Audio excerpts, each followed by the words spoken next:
Hi there, welcome to the Gardens and Graveyards channel. My name is Charisma and today we're meeting in the studio. You may notice that I'm wearing glasses and that's because, well, even to do the videos now, everything's all blurry. So this just makes it a lot more comfortable for me to converse with you and I'm not distracted by what's happening with my camera, how come everything's blurry behind me. So yeah, you'll probably be seeing me wear glasses a lot more. If I remember to do it and don't just be like, what's going on? Why is everything blurry? It's an adjustment for me to have to wear glasses on a regular basis. So anyway, today's Monday. We're going to talk about the moon. We talked about the moon every Monday all of last year. I want to continue with that trend. I had a lot of fun with it.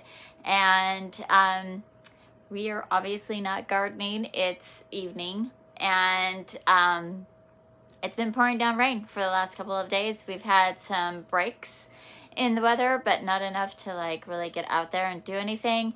It's cold and it's wet, which makes gardening a little bit miserable in my personal opinion. I mean, that's just me. I don't want to be out there in the cold and the wet. But I did want to mention the moon gardening, right? I'm doing something a little bit different this year. Last year, I followed the Farmer's Almanac, which worked out pretty well, except that it took a lot of work, a lot of extra research and, you know, looking up dates and stuff because I didn't pay for the Farmer's Almanac calendar program thing or app or whatever it is that they have.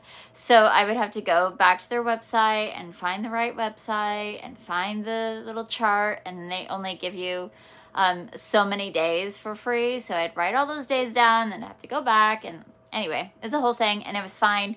But I found a different solution this year that I hope will work just as well, maybe even better, because instead of the Farmer's Almanac is really good, like laying out every single day what you can do, what like exactly what kind of seeds, like start your turnips, start your peas, do your I don't know, rose trimming, and I mean it was really specific.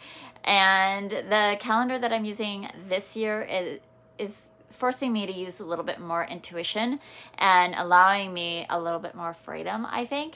And so it'll give me an opportunity to just kind of see what really works instead of, well, I can only do peas. Well, maybe I could do, or legumes or whatever, but well, maybe I don't do that. Maybe I do, you know, other types of semi-hard shelled seeds on those days and see if that helps germination rates. Anyway, I showed you the calendar before, but I'm just gonna run it through. I don't have to put it in my day planner anymore because I can just look on my wall, which makes it really easy for me. And it doesn't clutter up my day calendar. And if there's certain tasks that I really want to get done, I could put that in the day calendar, but I don't have to like do the moon phases so much in there. So I have two calendars for the moon. This is one of them, and this is just the phases of the moon for each month. So it starts over here. This is the month. So these are all months listed here, and then it goes across the page and shows dates, and then above the dates are the moon phases. So it's really helpful to just kind of look real quick right here. I can find the new moon. That's the easiest for me to remember. So it's like, find the new moon, it's on the 11th. Great. Then I could go over to this calendar right there, the circle calendar, and put the new moon on the correct date. So if it's on the 11th of January, let's go put it on the 11th of January on the moon calendar. Okay, so here's my moon calendar. And I'm going to look for the new moon, which is, I'm going to look for the new moon, which is this circle right here. And I'm going to look for the 11th, which is right here. And I'm just going to move this inner circle over here and put the new moon on the 11th. And then I can see, you know, today's the 7th. What am I supposed to do? Feed the soil. We're in the last quarter moon, moving into the new moon, which means it's a low vitality time and we should not be planting or sowing any seeds. So, and feed the soil, it just says focus on improving soil by weeding, mulching, making compost and manure teas leading up to the new moon. So that kind of works out perfectly for me because I was going to start sowing seeds this weekend for just seed starting in trays, but I didn't get around to it, and well, good thing, because I guess I wasn't supposed to start seeds right now. So maybe my intuition really is kicking in. And it's been pouring down rain, so I'm not out in the garden planting any seeds. It's not the right time of year for us to really be doing that. We just stay so wet. Even though we don't get freezing cold, we get really wet and it just rots out the seeds this time of year if we do it outside. Although I have been really successful with winter sowing, which I'll take you through another session of winter sowing in the next couple of weeks, you know, when I'm supposed to be starting my seeds. So probably not till next weekend. But I guess because there's a little bit of protection, I do my winter sowing in milk jugs.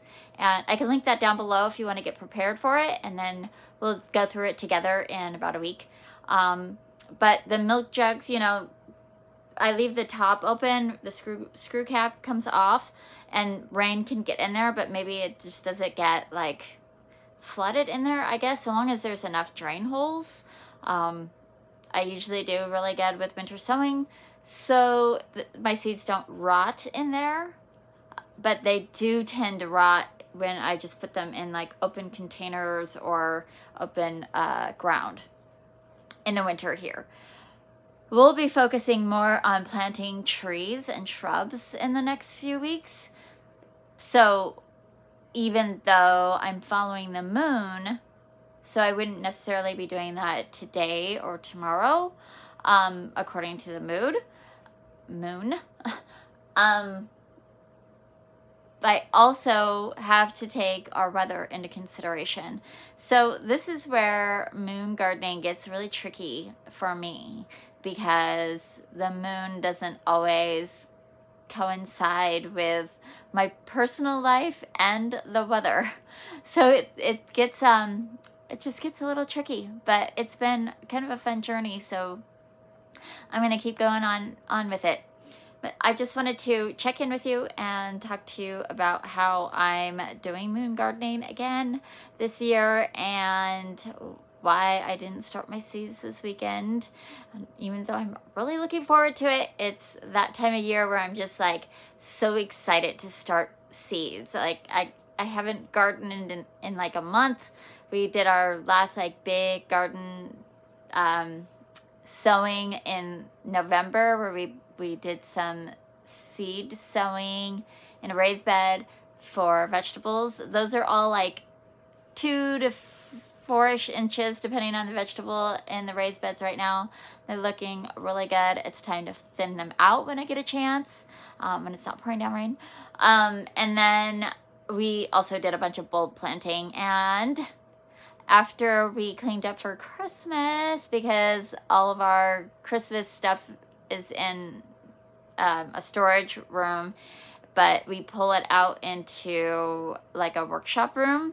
Well, we pulled it all out and whatnot and put it all away and realized that I have some bulbs that didn't make it into the ground, but they are not shriveled up and dried up, and it's been cold in the not in the refrigerator, but in the space that they're in. So I'm gonna plant them and we'll see what happens. I think I might just plant them all like in a mixed container and like call this the forgotten bulb container, and then we'll see if they survived or if I really messed up.